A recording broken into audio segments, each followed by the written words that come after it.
On the 17th of February 2010, in a genetics lab in Pennsylvania, a research team led by scientist Stephen Schuster opened a set of results that would quietly rewrite the story of human origins. They had just finished sequencing the full genomes of 4 men from southern Africa, including Archbishop Desmond Tutu, and what the data showed made several people in that room stop and read the numbers twice. 2 of the men, hunter-gatherers from the Kalahari Desert who had lived their entire lives within walking distance of each other, turned out to carry more genetic differences between the 2 of them than exist between a European and an East Asian person on opposite sides of the planet. For a moment, nobody in the room said anything, because if that number was real, it meant something enormous. It meant the deepest, oldest, most complete record of human genetic history on Earth was not sitting in some ancient European lineage or some remote Asian population everyone had assumed was untouched. It was sitting in a small community of a few 100,000 people in the deserts of Namibia, Botswana, and South Africa. People who had been pushed to the margins of their own continent for centuries and largely ignored by the scientific establishment until that morning. That single discovery in 2010 did not appear out of nowhere. It built on a trail of research stretching back decades, starting with a famous 1987 mitochondrial DNA study that first pointed to Africa as the maternal origin point for every human alive today, a finding that was controversial at the time and took years to be widely accepted. But the 2010 Genome sequencing project went further than any study before it, because for the first time, researchers were not just tracing a single maternal line, they were comparing entire genomes, letter by letter, across billions of base pairs. That single discovery set off a wave of follow-up studies, and by 2019, when a massive international project analyzed the DNA of more than 250,000 people from every inhabited continent, the pattern held firm, and then some. There was a clear, measurable ranking of which human populations carried the oldest, deepest, most unbroken genetic lineages on the planet, and the population sitting at the very top was not who anyone in the 20th century's version of anthropology had trained the public to expect. If you have ever been taught that human history centers on Europe or Asia, on cave paintings in France or ancient dynasties in China, what you are about to hear is going to rearrange that picture completely, because the oldest continuously surviving genetic lineage belonging to any human population alive today has been walking the deserts of southern Africa the entire time, untouched by nearly every migration that built the rest of the modern world. Before we go further, hit subscribe, because the details behind this ranking, the specific numbers, the specific dates, and the specific reasons this discovery shook geneticists to their core are more staggering than most documentaries ever tell you. To understand why this discovery mattered so much, you first have to understand what scientists actually mean when they say a population's DNA is old. It has nothing to do with how long ago someone's great-great-grandmother was born. It is about something called genetic diversity, which is essentially a running tally of mutations. Every single time a human cell divides to make a new one, there's a tiny chance that a copying error slips into the DNA sequence. Most of these errors are harmless. They do nothing. They simply get copied forward into the next generation, and the one after that, and the one after that, quietly accumulating over tens of thousands of years like sediment settling at the bottom of a lake. The longer a population has existed in continuous, large numbers, the more of these tiny errors pile up, and the more genetic diversity shows up when you sequence their DNA today. But there's a critical twist, and it is the twist that makes this entire ranking make sense. When a group of people breaks away from a larger population and migrates somewhere new, they do not take all of that accumulated diversity with them. They take only a slice of it, whatever variation happened to exist in the small founding group that walked away. Geneticists call this a founder effect, and it means that every population on Earth that descends from people who left their ancestral homeland is, by definition, carrying less diversity than the population they left behind. It is a genetic paper trail, and when you follow it backward, every single lineage funnels toward one continent.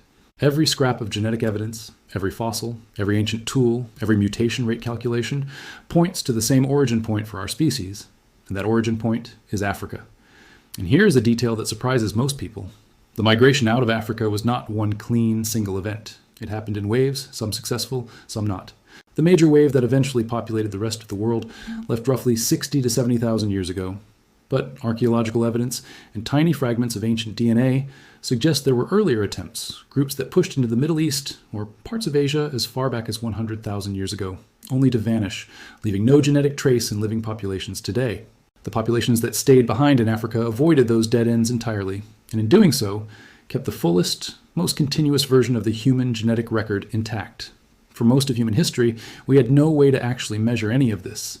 Scientists relied entirely on bones, stone tools, and cave art to guess where people came from and when they got there. That changed in the 1980s, when researchers developed the ability to sequence mitochondrial DNA, the genetic material passed down exclusively through mothers, which finally gave the field something resembling a working clock. Then, in the 2000s, sequencing technology exploded in capability. Scientists could read entire genomes at once, compare millions of genetic markers across different populations, and start building databases that tracked ancestry back not just a few centuries, but tens of thousands of years. By the time whole genome studies became affordable and fast enough to run at scale, researchers were no longer looking at a handful of genes here and there. They were comparing 3 billion base pairs of DNA across hundreds of thousands of individuals and calculating something called nucleotide diversity, a precise measurement of how many genetic differences exist, on average, between any two people within the same population. The higher that number climbs, the older and more continuous that population's history has been. And when researchers ranked every major human population on the planet using this measurement, the pattern that emerged was undeniable, consistent across multiple independent studies, and impossible to explain away as a fluke. Let's start at the lower end of the ranking, with the populations carrying the least genetic diversity, because understanding why they rank low tells you everything about how recently and how dramatically their ancestors moved. East Asian populations, spanning China, Japan, Korea, and Southeast Asia, consistently show some of the lowest genetic diversity measured anywhere in the world. The current evidence suggests their ancestors left Africa somewhere between 50 and 60,000 years ago, moved through this Middle East, pushed across South Asia, and eventually settled into East Asia by roughly 40,000 years ago. Lower diversity does not mean less capability or less complexity. It means a smaller founding population and less accumulated time. In fact, East Asian populations carry some genuinely fascinating adaptations that appeared after that migration. Mutations affecting hair thickness, sweat gland density, and how certain nutrients get metabolized, all of which evolved in the tens of thousands of years since their ancestors left the larger gene pool behind. European populations sit in roughly the same range, sometimes marginally lower depending on the specific region studied. Their ancestors also left Africa around 50 to 60,000 years ago, but took a different route, moving through the Middle East and into Europe, where they encountered Neanderthals and interbred with them along the way. That single historical event is the reason almost everyone alive today with non-African ancestry carries a small percentage of Neanderthal DNA in their genome, generally estimated in the range of 1 to 2% based on recent ancient genome comparisons. After that, isolated in colder climates with less sunlight, European populations developed lighter skin to maximize vitamin D production and evolved the ability to digest milk into adulthood, a trait that is actually unusual among mammals generally. All of this happened after the split from Africa, all of it within a population already working with a reduced genetic starting point. Native American populations rank even lower still, and their migration history explains exactly why. Their ancestors were among the very last major groups on Earth to leave the Old World, crossing from Siberia into the Americas, across the Beringian land bridge somewhere between roughly 15,000 and 23,000 years ago. That is an extraordinarily short amount of time in evolutionary terms, and because the founding population that made that crossing was small, their descendants today carry the unmistakable genetic signature of a dramatic bottleneck, a sudden and lasting reduction in diversity that shows up clearly whenever their genomes are sequenced. Now here is where the picture starts to shift, and shift quickly.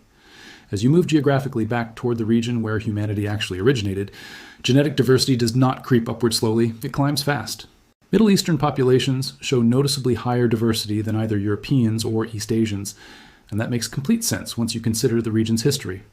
The Middle East functioned for tens of thousands of years as a genetic crossroads, a corridor that migrating populations passed through, and in many cases where they stayed, mixed and left behind a wider genetic footprint than groups that kept moving further away. South Asian populations, particularly across India, show even greater diversity than that. Some communities in the Indian subcontinent carry genetic signatures suggesting continuous habitation stretching back more than 50,000 years, populations that never took part in the westward push into Europe or the eastward push into East Asia, and whose DNA has simply been sitting closer to the source this entire time. But the real shock, the part that made headlines and forced textbooks to be quietly rewritten, comes when you look at the very top of this ranking. Because every single population that occupies the highest tier of genetic diversity on Earth is African, and they never left. East African populations, especially in Ethiopia and Kenya, rank extremely high, which lines up perfectly with the fact that this region has produced some of the oldest confirmed Homo sapiens fossils ever discovered, physical evidence of the exact place where our species first took shape as something recognizably human. Groups like the Hadza people of Tanzania carry genetic markers consistent with continuous, unbroken habitation in the same region for well over 100,000 years. And yet, even the Hadza do not sit at the very top. That position belongs to one population alone, a population so genetically distinct, so deep in its history, that its DNA carries signatures of lineages that split off from the rest of humanity before most other groups on this list even existed as separate populations. That population is the San people of southern Africa, sometimes referred to using the broader term Khoisan, hunter-gatherers whose ancestors have occupied the same general region, the Kalahari and surrounding areas, for what current genetic estimates place at well over 100,000 years and possibly considerably longer. When researchers sequenced San genomes in full for the first time, starting with that 2010 study and confirmed repeatedly since, including a detailed 2020 genome analysis published in the journal Molecular Biology and Evolution, the numbers were almost hard to believe. The San carry the highest nucleotide diversity ever recorded in any studied human population. Roughly a quarter of the genetic variants found in Khoisan genomes appear nowhere else on the planet, in no other population, in no other database, anywhere. A separate large-scale African genomic study published in 2023 reached the exact same conclusion independently, confirming that San and closely related rainforest hunter-gatherer groups consistently top every measure of genetic diversity and raw variant count among the populations studied. To put a number on it, two random European individuals, when their full genomes are compared, typically differ from each other by roughly 2 million genetic variants. Two random San individuals, by contrast, can differ from each other by more than 3 million, an extra million differences that essentially do not exist anywhere outside of Africa, representing well over 100,000 years of accumulated evolutionary history that the rest of humanity simply does not carry, because the rest of humanity's ancestors left before all of it had time to build up. Here is what that actually means if you trace it out. Genetic evidence places the split between San ancestors and the ancestors of every other living human population somewhere in the range of 100,000 to 200,000 years ago, a divergence that occurred before the major out-of-Africa migrations that eventually populated Europe, Asia, and the Americas had even begun. If you follow any human being's genetic family tree backward far enough, every single branch eventually reconnects to a shared ancestral population somewhere in Africa.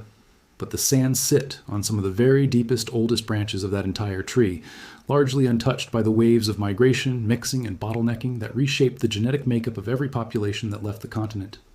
This is not a small technical footnote. It means that while the ancestors of modern Europeans, East Asians, and Native Americans were crossing deserts, adapting to Ice Age climates, and repeatedly squeezing their populations through narrow genetic bottlenecks, the ancestors of the San simply stayed.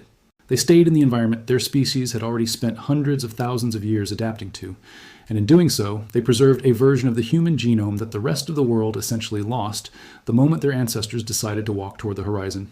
This pattern shows up again, independently, in two other lines of genetic evidence that specifically track single-parent lineages. The oldest known mitochondrial DNA haplogroup, called L0, tracked exclusively through the maternal line, is found overwhelmingly concentrated in southern African populations, including the San, and current estimates place it split from every other maternal lineage on Earth, somewhere between 100,000 and 200,000 years ago.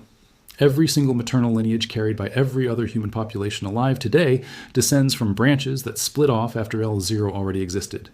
On the paternal side, a Y chromosome lineage known as haplogroup A or 0, first identified in 2013 in a man from South Carolina, and later traced back to a small population in Cameroon, is estimated to have diverged from every other known Y chromosome lineage somewhere in a range that different studies place between roughly 200,000 and well over 300,000 years ago, a date range that, in some estimates, brushes right up against, or even predates, current fossil-based estimates for when anatomically modern humans first appeared as a distinct group. Every time researchers sequence DNA from a previously unstudied African population, more of these ancient, unexpected lineages keep surfacing, which tells you something important on its own. The genetic history of our species is nowhere near as fully mapped as the simplified, single-migration version most people were taught in school. It is worth pausing here to be completely clear about what none of this means, because this is exactly the point where past researchers and plenty of people online have gotten it catastrophically wrong. Carrying older, deeper genetic diversity does not make a population smarter, more advanced, more capable, or superior in any measurable sense. It is not a hierarchy of human worth, and it was never designed to function as one. It is a record of time and migration history, nothing more. Populations that carry lower genetic diversity today, Europeans, East Asians, Native Americans, are not somehow less evolved or incomplete versions of humanity. They are populations whose ancestors went through repeated bottlenecks and then adapted rapidly and successfully to environments their bodies had never encountered before, freezing climates, high altitudes, entirely new diets, entirely new diseases. That adaptation is itself a remarkable evolutionary achievement, built in a fraction of the time available to populations that stayed in place. Meanwhile, African populations, and the San specifically, were not simply frozen in time either. They kept adapting continuously within their own environment, developing resistance to regional diseases like malaria and sleeping sickness, developing physiological adaptations to extreme heat and arid conditions, and in the case of highland communities in Ethiopia, developing high-altitude adaptations that evolve completely independently from the different high-altitude adaptations found in Tibetan and Andean populations. Both stories, staying in place and migrating across the planet, are chapters of the exact same species-wide history, and neither one ranks above the other in any meaningful biological sense. It is also worth being precise about terminology, because the word race, as it is used casually, does not correspond to anything rigorous in this data. What these studies actually measure and compare are populations, defined by shared ancestry and geography, and even those boundaries are far blurrier than they sound, shaped by centuries of continuous migration, contact, and mixing between neighboring groups. Genetic diversity data has, in the past, been badly misused to construct racial hierarchies, and it cannot honestly support that kind of interpretation. What the data shows is a difference in population history, not a difference in human value. And the scientists who work most closely with these populations, including the San communities themselves, have been explicit that this research needs to be handled with real ethical care, given how frequently indigenous groups have been studied, sampled, and written about by outside researchers without meaningful consent, credit, or benefit flowing back to the communities involved. There is also a practical present-day reason this research matters far beyond academic curiosity, and it centers on medicine. For decades, the overwhelming majority of genomic and pharmaceutical research was conducted using populations of primarily European ancestry, even though those populations represent only a narrow slice of total human genetic variation. That narrow sampling has real consequences. Drugs and treatments calibrated almost entirely around one genetic background do not necessarily work the same way, or as safely, in populations with different underlying genetic variation. Because African populations, and the San in particular, carry the widest and deepest range of human genetic diversity on the planet, an increasing number of researchers now argue that studying African genomes is not optional if the goal is developing medicine that actually works across the full span of humanity, rather than medicine optimized for a genetically narrow subset of it. Real-world examples already exist. Certain widely prescribed medications, including some common blood thinners and cholesterol drugs, are known to be processed differently depending on variants in specific metabolic genes, variants whose frequency differs sharply between populations.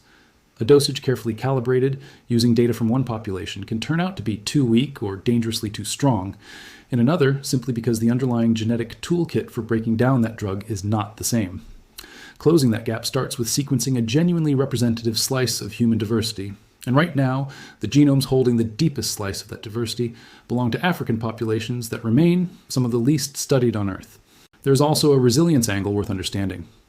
In conservation biology, when a species or population shows low genetic diversity, it is treated as a serious warning sign because limited diversity means limited tools for adapting when disease, climate shifts, or new environmental pressures show up. A population with deep, wide genetic diversity has more raw material to draw from when the unexpected happens.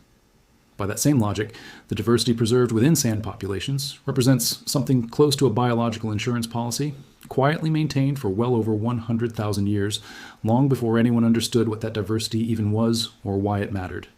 This discovery also forces an uncomfortable but necessary correction to a story most people grew up believing without ever questioning it.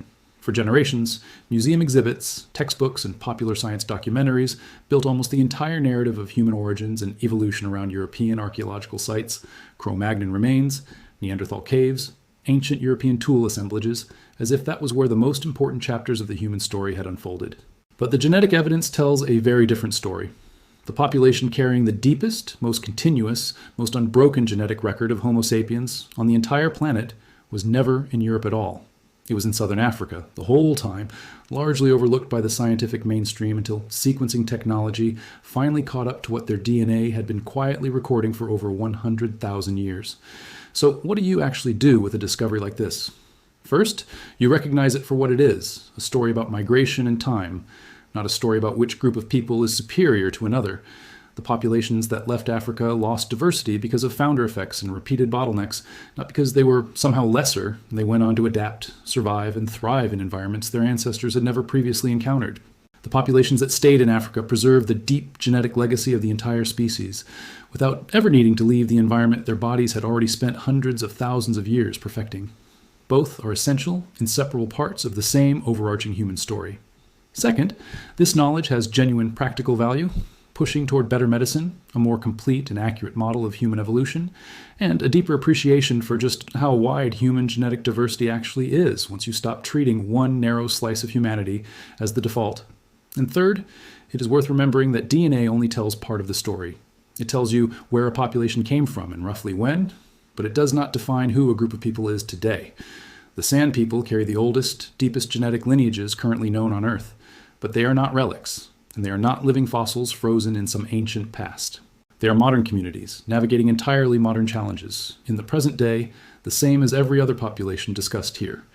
The next time you hear someone bring up ancient DNA or genetic age or a ranking of which population is technically the oldest, remember what that phrase is actually describing.